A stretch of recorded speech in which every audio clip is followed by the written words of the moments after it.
Buen día tengan todos ustedes, queridos amigos. Pues aquí seguimos con la mañanera. Denos su like y aquí abajo la campanita. Los que están involucrados en la comunidad escolar y la discusión, y esta discusión se ha dado en muchos terrenos, dejando a un lado a quienes son un actor protagónico. De ayer,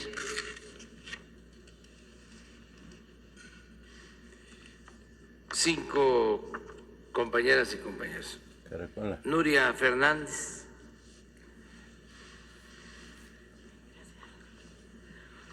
Hola a todas y a todos, soy Nuri Fernández de la Caracola. Buenos días, presidente, y buenos días a todos ustedes y a todas.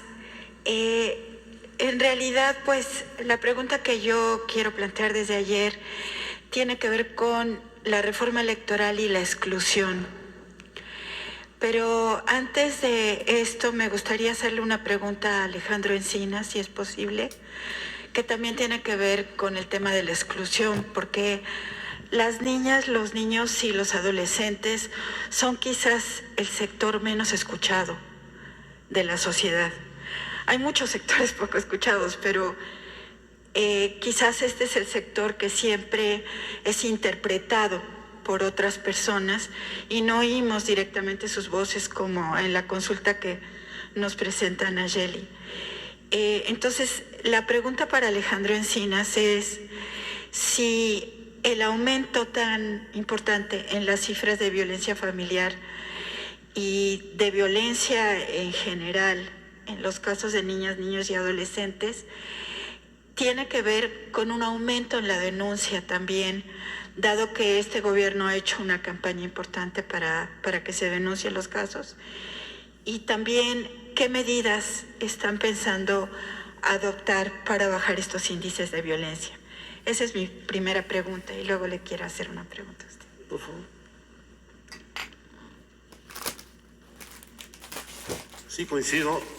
Se ha incrementado de manera significativa la denuncia, no solamente por la víctima directa, sino incluso por vecinos, familiares, gente de la comunidad. Sin embargo, y lamentablemente también, sigue existiendo una cultura de no denuncia porque avergüenza a la familia dar cuenta de la violencia de que es objeto la propia mujer o sus hijos, o la violencia entre los propios padres.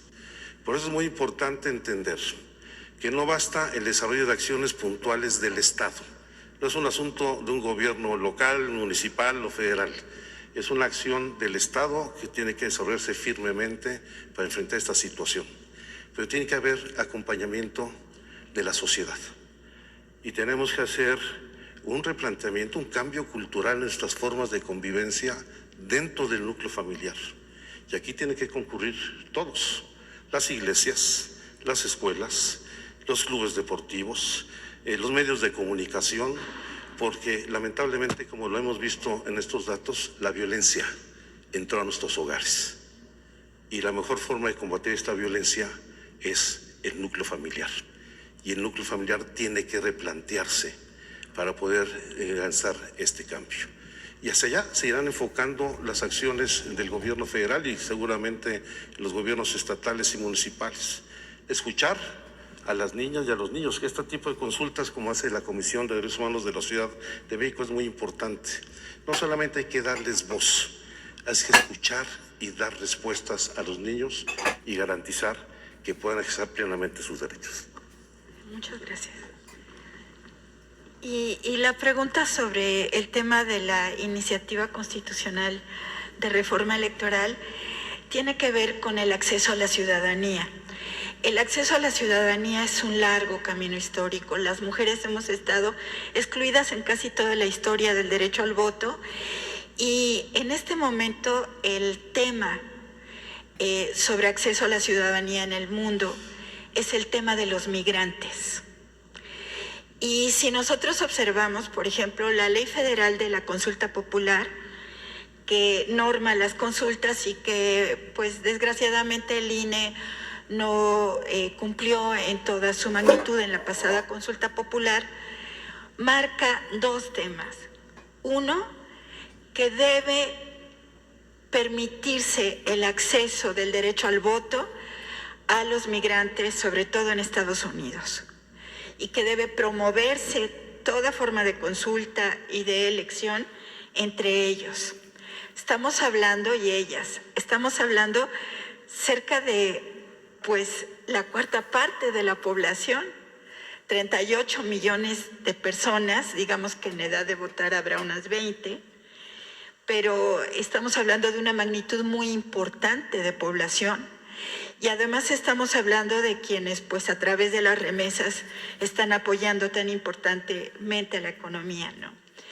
En la elección en que fue elegido usted, participaron migrantes, pero solamente hubo a favor de Morena 63,000 votos de migrantes, que frente al universo de millones, pues es muy poco. La actual legislación electoral establece una forma en que pueden participar los migrantes, pero pensando en que viene la revocación del mandato, pensando en la reforma que se va a presentar a la legislación electoral, sí sería muy importante tratar de promover el derecho al voto y la votación de los migrantes. Y el otro tema que plantea la Ley Federal de la Consulta Popular, que tampoco se cumplió por parte del INE, es promover la elección en lenguas indígenas, sobre todo consultas y estos temas, pero también toda forma de elección, porque el no promoverlas en lenguas indígenas implica excluir de la participación a un porcentaje importante de la población y a un porcentaje culturalmente muy importante. Entonces, pensar si en la revocación del mandato, en las próximas elecciones, en la reforma que se presente, se va a plantear este tema de la difusión en lenguas indígenas de los temas electorales. Esa es la pregunta. Gracias. Sí,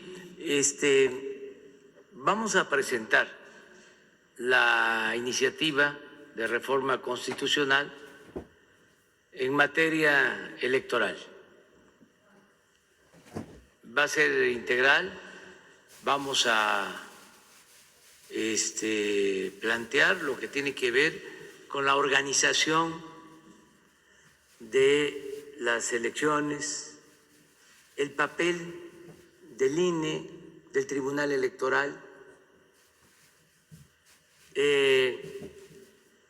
las facilidades para que todos puedan participar, que no haya obstáculos, que no haya trabas, que no haya candados, que se pueda ejercer con absoluta libertad del derecho a elegir, el derecho a decidir, que pueda haber una auténtica democracia. Como tengo esa facultad, como otros, y también instituciones, yo voy a presentar la iniciativa y voy a convocar a personas que tienen experiencia, que saben de el por qué no hemos logrado en México establecer una democracia auténtica, plena, para que en definitiva se termine con los fraudes electorales, con las simulaciones, para que no haya obstáculos, que no vuelva a suceder, desde luego, lo del 88, ni lo del 94, ni lo del 2000, ni del 2006, ni lo del 2012. En el caso del 2000 fue distinto, sí, hubo libertad, como no se había visto en décadas. En el 2006 se perdió lo que se había conseguido con el esfuerzo, con la lucha de muchos, porque el presidente entonces, Fox, decidió que no iba a permitir que yo ganara la presidencia. Imagínense quien llega a la presidencia por primera vez con el apoyo de muchos, con la lucha de años, con el sacrificio de mucha gente. Y al convertirse en presidente, en la primera elección que le corresponde,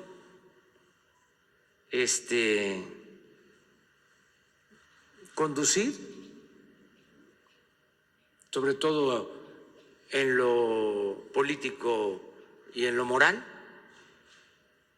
se decide a llevar a cabo un fraude. Es decir, por ningún motivo va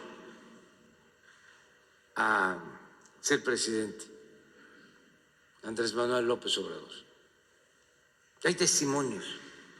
Él mismo, en un nivel de inconsciencia extrema, lo confiesa. Hay testimonios públicos. Le preguntan, oiga, ¿y usted participó? Claro que participé. ¿Y usted cargó los dados? Sí, porque era un peligro que llegara a la presidencia Andrés Manuel López Obrador. Y él utiliza todo el aparato del Estado para llevar a cabo el fraude, para consumar el fraude. Se convierte en un auténtico traidor a la democracia. Y luego vienen otras elecciones, también caracterizadas por lo mismo, elecciones intermedias, y luego la del 12, en donde lo que predominó fue el uso excesivo, indebido, ilegal de dinero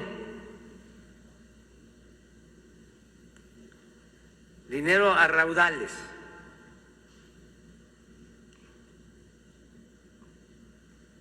Propaganda de los medios de información completamente tendenciosa.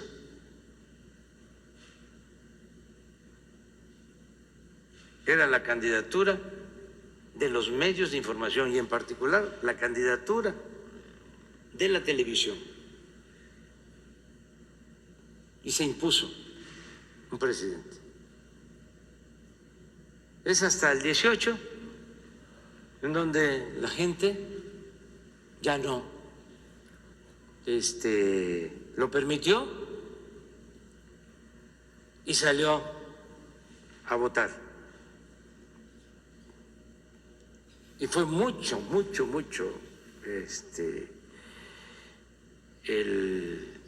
notorio el triunfo, la ventaja.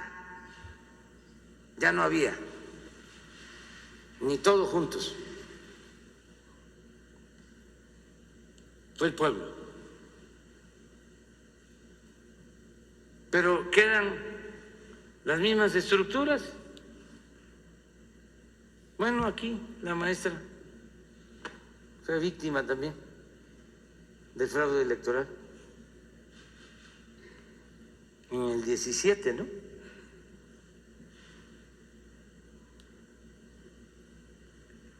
Quedan las mismas estructuras en el INE.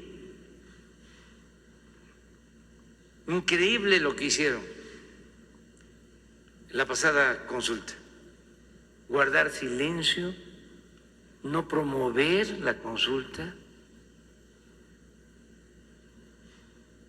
Mostraron que no son demócratas. Y el tribunal, lo mismo.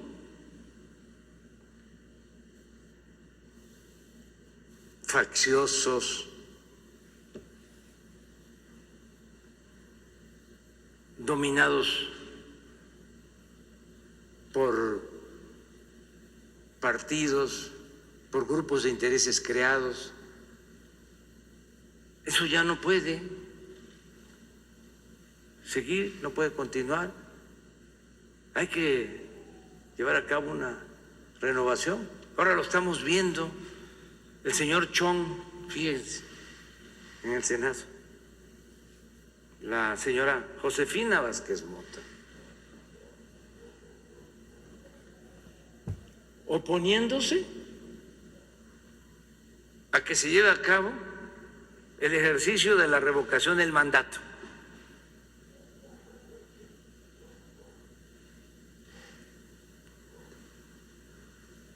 Monreal Entonces, siguiéndole la y el corriente. discurso de tantos años fue pura demagogia, lo que ellos planteaban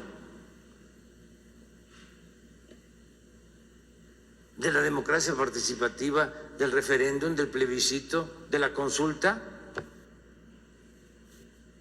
Ahora resulta que no quieren que el pueblo participe y decida si quiere que el presidente continúe o que se vaya.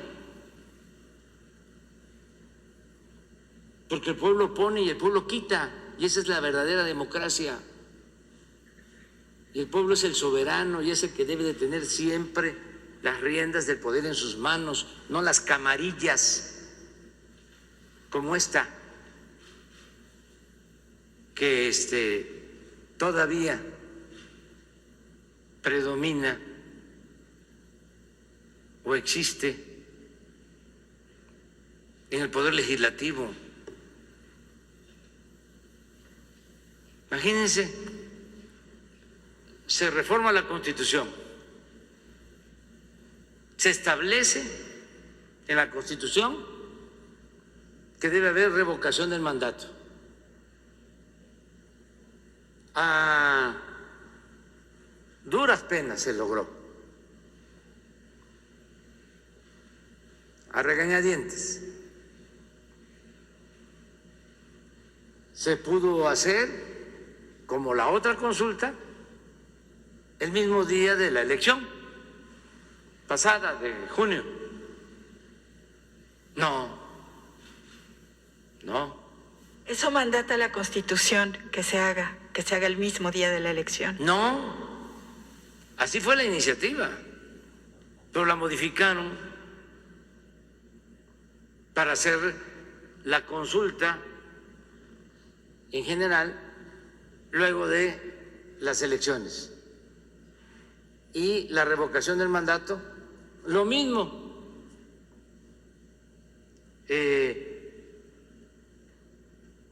90 días después de iniciado el proceso, la convocatoria, que esto tiene que ver con principios de abril del año próximo.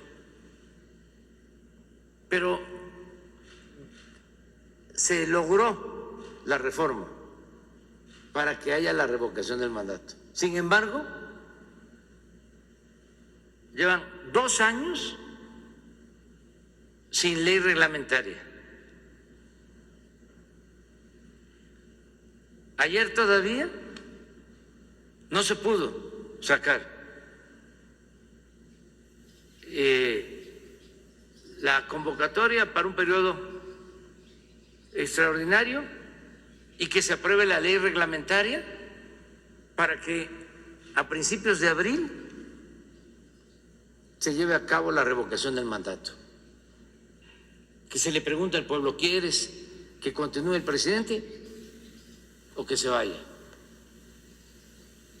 No quieren. Primero, todo este bloque conservador, reaccionario, corrupto, se agrupa para que no tuviésemos mayoría en la Cámara de Diputados, porque ahí es donde se aprueba el presupuesto, para atarnos y que el presupuesto ya no se siga destinando a los pobres, sino como antes, que se lo sigan robando y que se siga destinando a los de arriba y a sus achichincles de los medios de información, a los intelectuales orgánicos, a sus aplaudidores. Eso era lo que querían. Claudia X González, el de la Coparmex, Diego Fernández de Ceballos, Vicente Fox, Felipe Calderón, los dirigentes de los partidos, se unieron todos. Sindicatos. Como el pueblo es mucha pieza, les dijo no. Y no pudieron en la pasada elección. A pesar que le metieron con todo. Ahí están los datos del comportamiento de los medios de comunicación, completamente tendenciosos, utilizando la calumnia, las noticias falsas, la mentira, pero no pudieron. Su plan original era, primero le vamos a quitar, porque así decían, la mayoría en el Congreso, y luego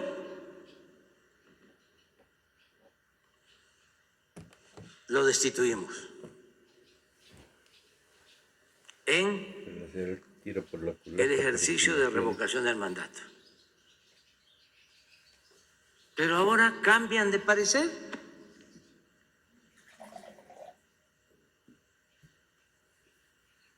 Y ya no quieren. ¿Le tienen miedo al pueblo?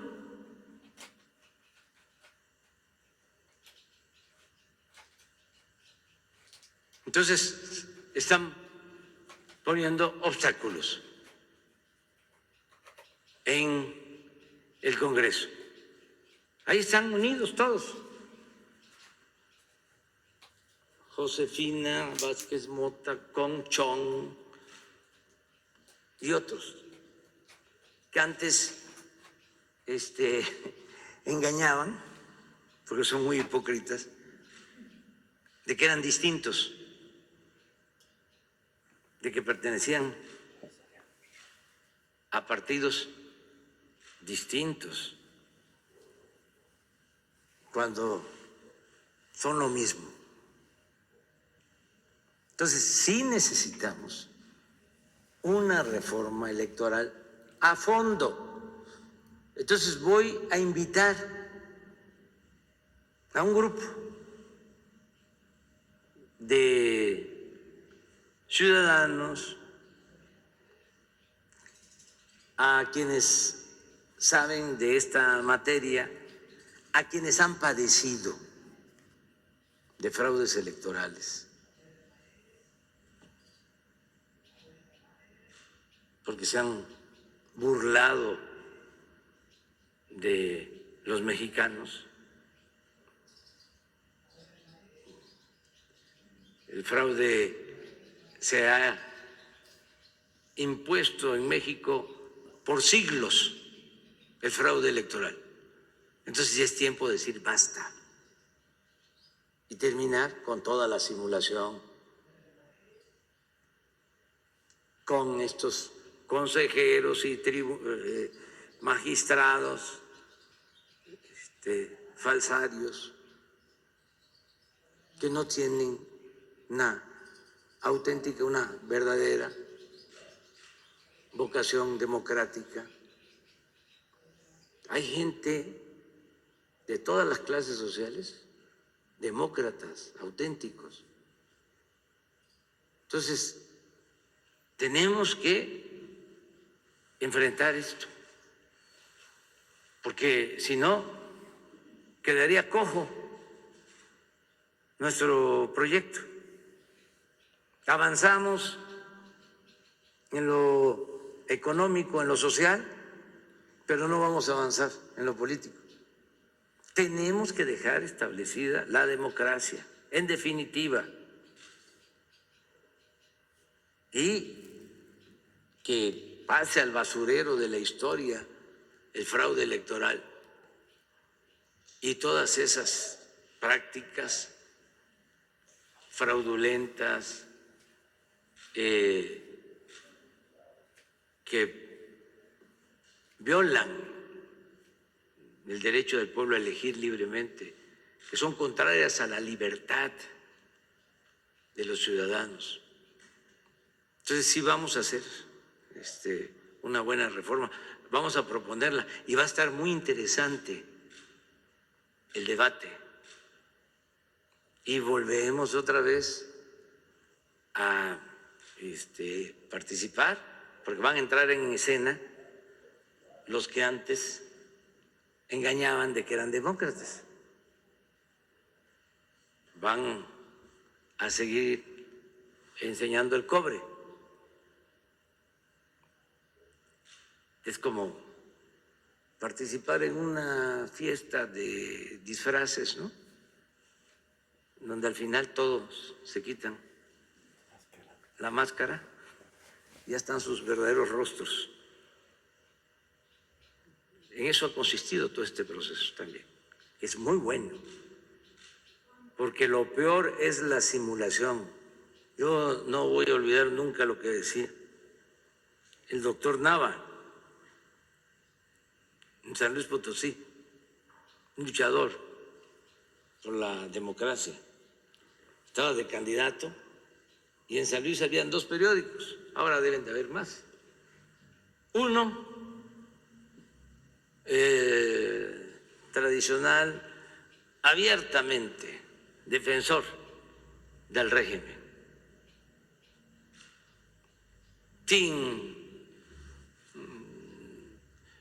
matices, y otro supuestamente plural, un poco así como es el Reforma, que finge ser independiente, ¿no?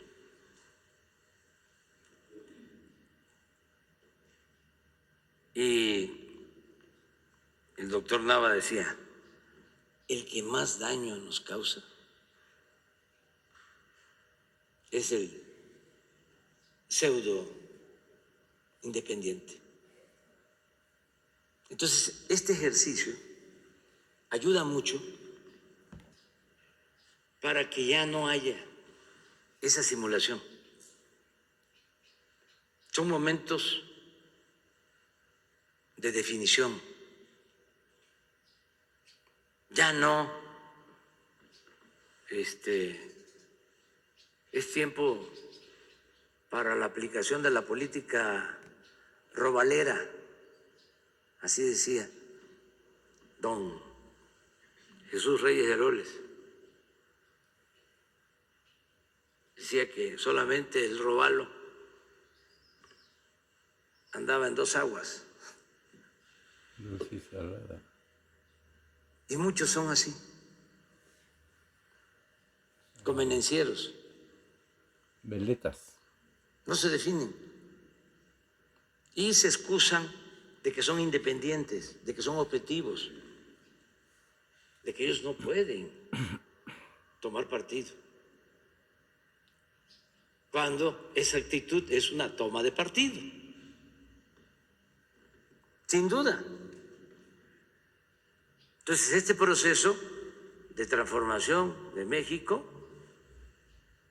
es muy interesante por eso. Nada de medias tintas.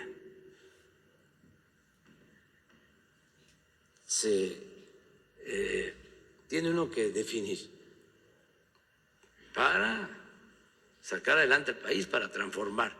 ¿Cuándo voy a enviar esta iniciativa? Bueno, vamos primero a convocar al grupo, Ya te tardaste. que trabajen. Hay mucha experiencia en México, mucha gente capaz. Desde luego, tiene que tomarse en cuenta a las mujeres, a migrantes, a los pueblos originarios, a todos los ciudadanos. Y tenemos entre todos que elaborar un proyecto. Me corresponde, pero yo voy a pedir que ciudadanos y también servidores públicos trabajen en la elaboración del proyecto. Y lo vamos a ir analizando, revisando. Se da a conocer al pueblo antes de que yo lo envíe formalmente al Congreso. Ese va a ser el procedimiento que vamos a continuar, que vamos a llevar a cabo. Muchas gracias. Bueno, vamos con... Pues miren, ahí está el proyecto para sacar las lacras del INE y del tribunal. Tengan buen día. Nos vemos luego.